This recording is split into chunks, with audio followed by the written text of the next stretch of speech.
Hi, it's Dwyer. It's Sunday, November the 25th, 2018. GamblersAdvisory.com, free site. BettingAngle.us, free site. Let's talk about the light heavyweight division. But first, remember, the opinion you should follow should be your own. Just consider this video to be a second opinion from a complete stranger online. Now, let me just say, these days, and I'm talking about late November of 2018, there's a bubble in practically everything, including misinformation. Now, no doubt, many of you have woken up this morning, have gone to the sports page, and have read countless articles where they talk about how Dmitry Bivol, the light heavyweight champion, didn't look as good as expected against Pascal. Right? You're hearing that Pascal went the distance and that Bivol was mechanical and that Bivol lacked power, yada yada. Right? Let me just say, to me, all of that's crazy.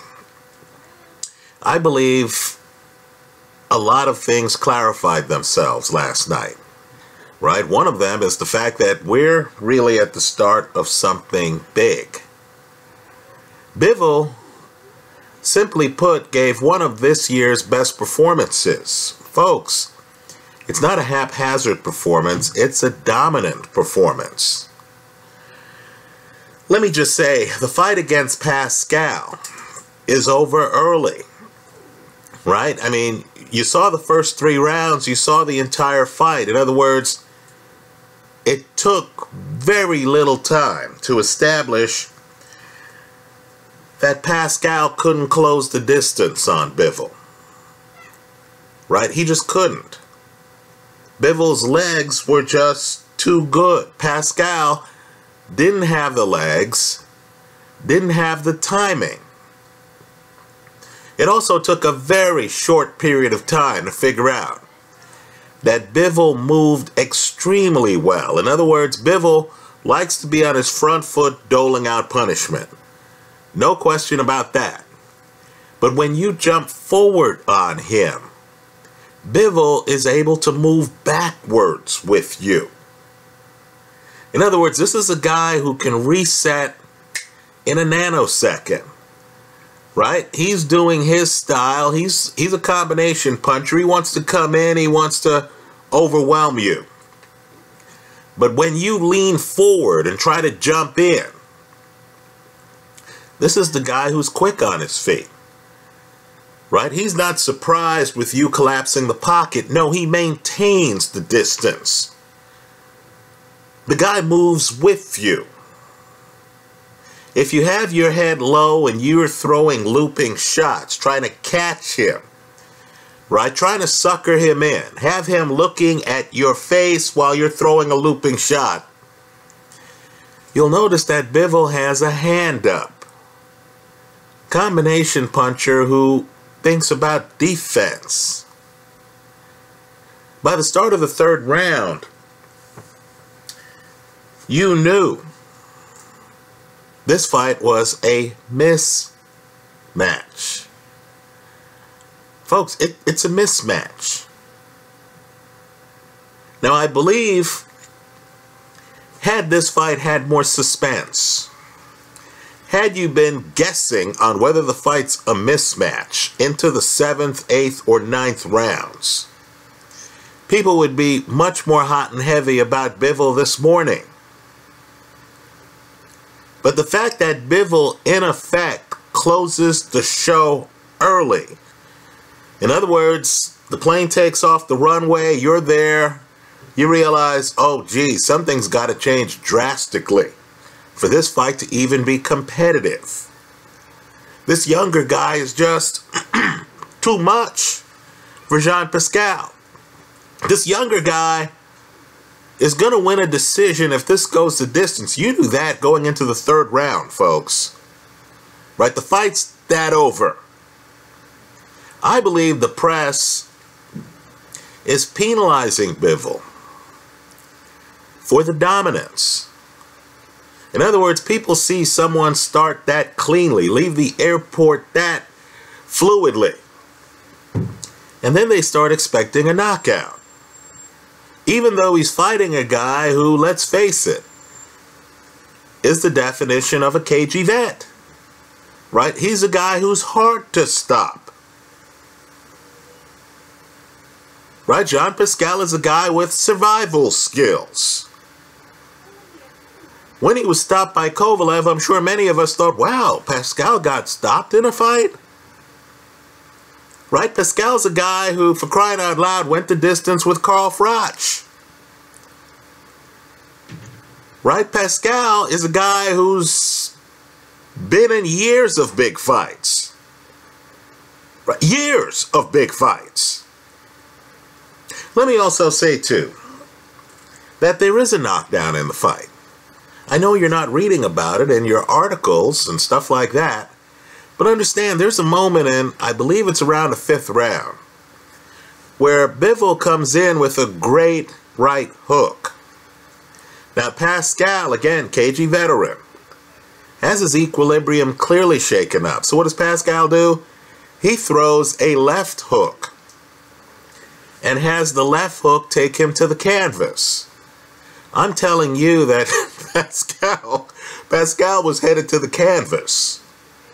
Right? He's headed to the canvas. The left hook is a cover job. Right? Maybe Pascal was planning on throwing the left hook, but Pascal sold to the referee the idea that his missed left hook caused his momentum to hit the canvas. The ref must have missed the hardcore right hook that Bivol landed on Pascal right before Pascal then throws his phantom left that leaves him on the canvas. That should have been counted as a knockdown. Now it's important because had it been counted as a knockdown, I believe this fight would have been reported differently. Let me just say too, sometimes the press and Twitter are your friends. Right? The press sees a fight.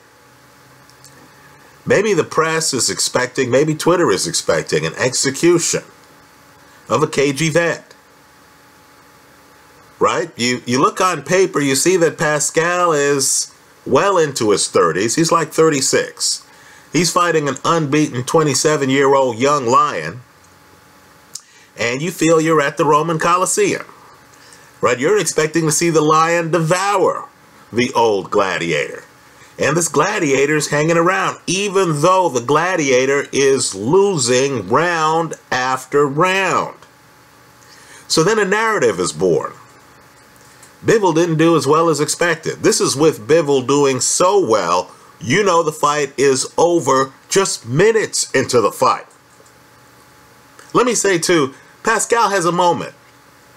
Pascal's only chance in this fight, his only chance, since he can't move with the kid, since he can't box the kid, since he doesn't have the hand speed, his only chance is the looping lucky punch. Right? Have Bivol walk into something that is at an odd angle that gets around Bivol's defense. So Pascal lands a bomb. It's around the middle of the fight. Lands a bomb. Slows up Bivol. Right? Pascal has about, I'd say, 15 seconds of glory. He comes forward. He's trying to land other bombs. Bivol, who does look like he's been caught, takes a few seconds to clear his head. You know what happens after he clears his head, don't you? He punishes Pascal for the rest of the round. Punishes him. Folks, the gap is that wide. In other words, you understand, wow, Pascal's only shot is a lucky punch. You know that early. You know, you don't even have to score this fight. You could put down the pen and paper early and say, okay, well, let me see if Pascal can land a lucky punch. Right. That's when you know you're looking at a dominant performance by the guy who's winning the fight, who's winning, dare I say, every round. So, let me say this. I think Bivol is about to embark on a journey that helps consolidate the light heavyweight division, right? Understand, his game is mobile, right? I know the highlights have him destroying some guy in the pocket, right? The problem with highlights is they don't show the fact that when the other guy throws back, Bivol can move. The fact that when Bivol's hurt, Bivol can get on his back foot and can move. Right? The fact that Bivol resets quickly. Adonis Stevenson before the fight said, hey, if you use lateral movement, you could slow him down a bit. Good luck with that. So, let's talk about guys at light heavy I think he beats, and some guys who are not at light heavy. Right? These are some of the biggest names in the area code, right? Boxing is a weight-tiered sport, right? You look at divisions. You say, who are the big guys at light heavy, right? At cruiser, at super middle, right? I'm just telling you, in the area code, where Bivol is, I believe he can take out many of the big names right now. Now, for the gamblers, let me just say this. Bivol is hyper-aggressive, right? You want to hedge all of these plays with the opponent by KO, the opponent to win by KO, because there is a chance that a hyper-aggressive guy walks into something. Bivol walks into a Pascal shot in this fight, right? There is the possibility that some big puncher, and you have big punchers at light heavy, some big puncher catches him and drops him, right? There's that possibility. But just understand, I believe Bivol beats Badou Jack. He simply moves too well for Badou Jack. If you want to see how movement can give a fighter a lead on Badou Jack, just look at Badou Jack against James DeGale. Right? Badou Jack knocks down James DeGale, knocks out some of his teeth, ends up with a draw because he couldn't handle DeGale's movement. I'm just telling you, and I'm a big DeGale fan. Bivol moves better than DeGale. Another guy I feel Bivol can beat. Bivol's a dominant athlete, right? Dominant athlete. Doesn't get tired in this fight. Adonis Stevenson used to be a dominant athlete, but now Father Time's knocking on his door. He's 41 years old. I know Adonis hits hard with that straight left. I'll agree, Stevenson throws straighter punches than Bivol. But Bivol actually has a defensive side to him. I believe Bivol today beats Adonis Stevenson, another reigning light heavyweight champion. Right? I just think that Bivol would be mindful of Stevenson's straight left. I don't think Stevenson's lateral movement could throw Bivol off, because Bivol's feet are at least as good as Stevenson's feet. And of course, as the fight wears on, I think Bivol's just going to have too much stamina for the old man. I take Bivol today over Adonis Stevenson. I take Bivol today over Sergey Kovalev.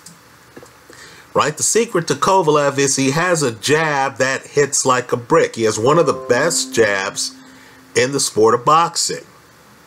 Right? But understand, a guy like Bivol, or Bivol, however you want to pronounce it, who moves as well as he does, who's able to maintain a cushion, and then who can collapse the pocket and dole out extreme punishment.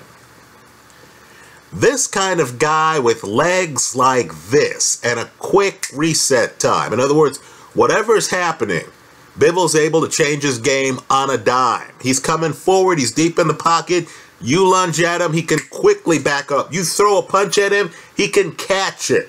This is while he's throwing punches, right? A guy with this level of a quick response is not going to get caught by a jab. Kovalev won't be able to set up his offense against this kind of fighter. He just won't, right? Another guy I believe, oh, and of course, I question Kovalev's stamina.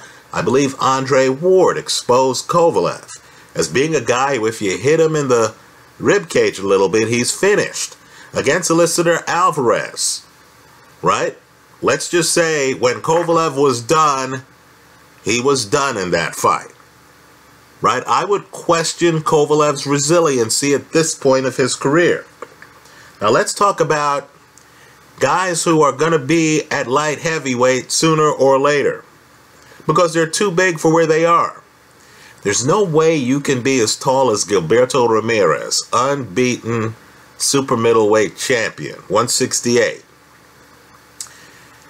and stay at 168. In other words, these are guys in their 20s. The calories just burn off of them,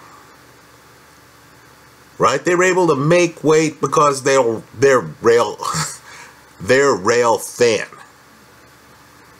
right? Young hormones, youth. Well, all I'm saying is sooner or later that comes to an end, folks. Sooner or later your metabolism starts to slow down. Look at Canelo. Look how many weight classes he's jumped. Right? Sooner or later your body starts to retain water. So I believe Gilberto Ramírez is going to make an appearance at 175 sometime in the next 2 years. And let me just say, because he's a jabber, because he relies on that jab, and because Bivol moves so well, right? I don't believe Gilberto Ramírez, unbeaten Gilberto Ramírez, unbeaten champion Gilberto Ramírez, I don't believe he beats Bivol. I would take Bivol over him. Let's talk about another guy. Different style, but the same problem as Ramírez, right? Too big for the division. Callum Smith. I know Smith has just climbed the mountain at 168, but Smith himself knows he needs to make a splash and then move off the division. Because you can't be 6'3" and weigh 168 as you get older and enter your 30s. It's just not going to happen.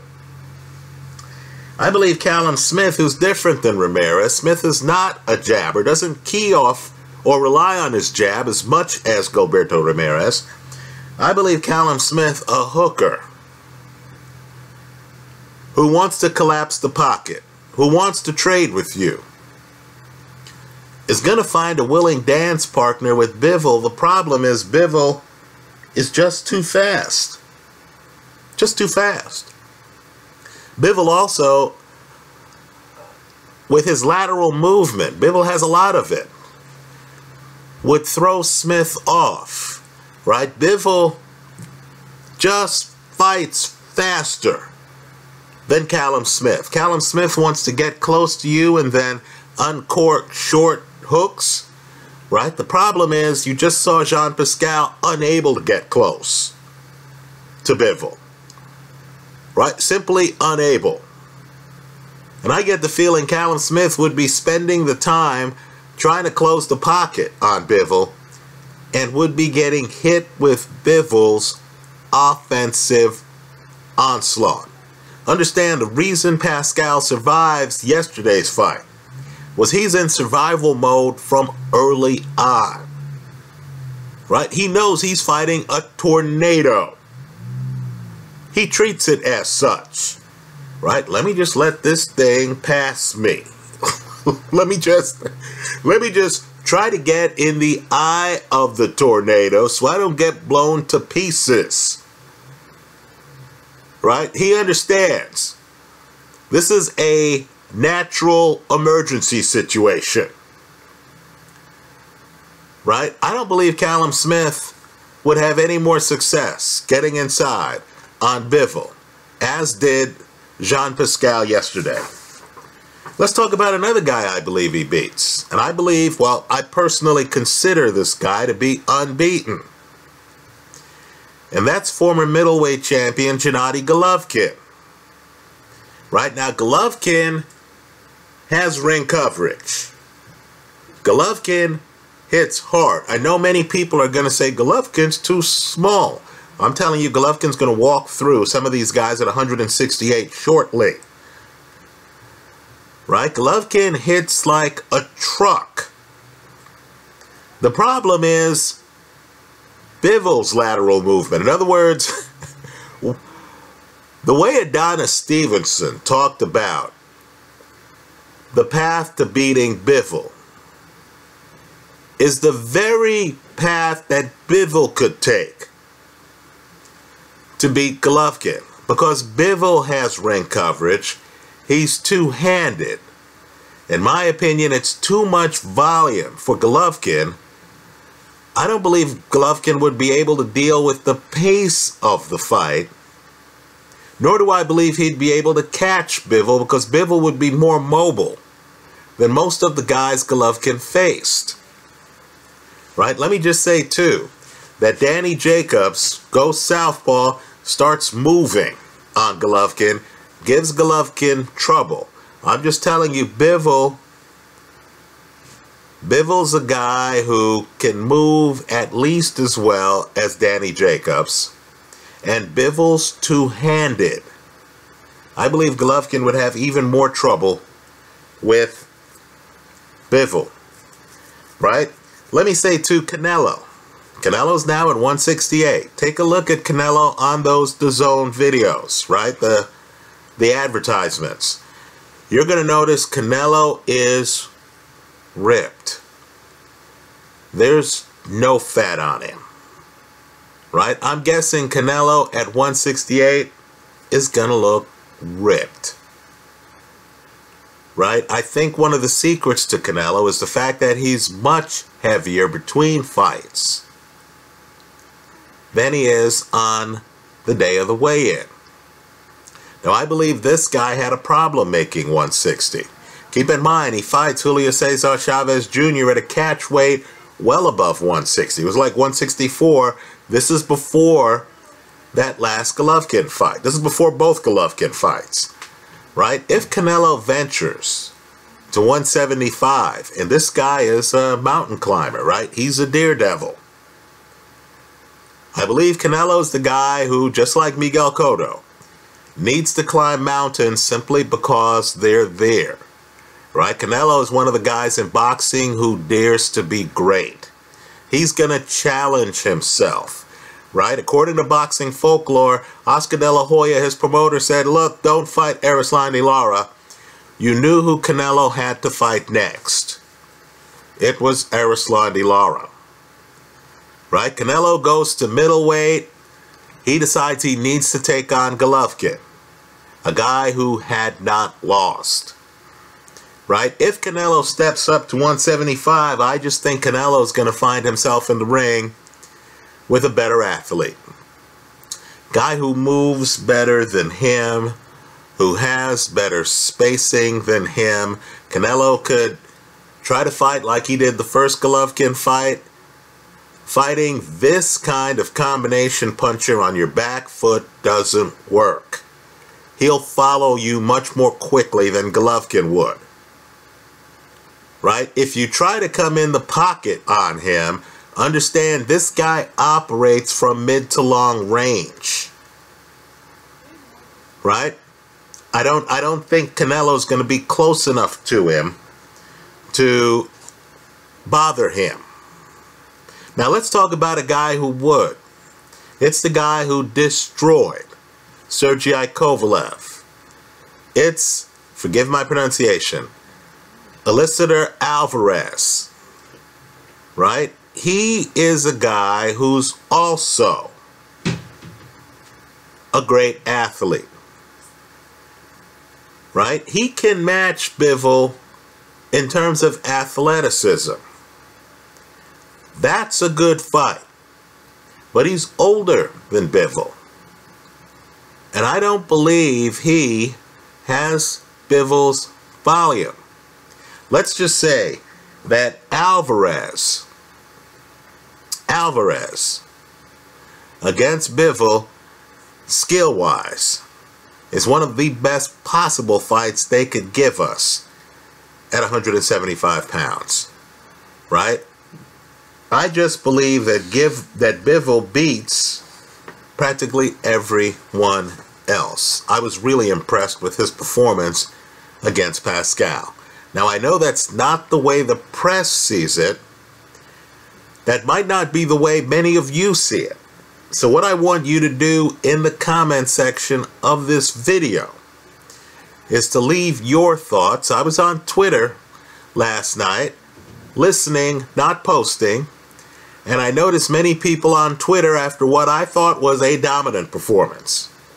Many people on Twitter were saying, this guy, Bivol, is not special. Right? This guy's mechanical. This guy is going through the motions. Let me just ask an awfully dumb question. Didn't you know by the start of the third round that this fight was over? That unless something weird happened, right? Bivol decides to, hit Pascal when he's on the ground. Or Bivol goes Andrew Golota and starts throwing punches below the waist. Or Pascal gets lucky and catches Bivol, who is counted out. Because even a 10-7 round in this fight wouldn't have saved Pascal on the scorecards. Right? Didn't you know this fight was over? Now, how many fighters can fight John Pascal and have you, by the start of the third round, know the fight is over? Very few. If any. Right? This is a dominant performance by an unbeaten champ. Folks, his hand speed, his stamina, they're not going away anytime soon. Right? This guy's 27. He's in the sweet spot of his career. He's just entering his prime. Right? He's just entering his prime. With Andre Ward retired, with Adonis Stevenson 41 years old, with Badu Jack in his mid-30s, who's going to stop him? Let me hear from you. I look forward to your comments. Thanks for stopping by.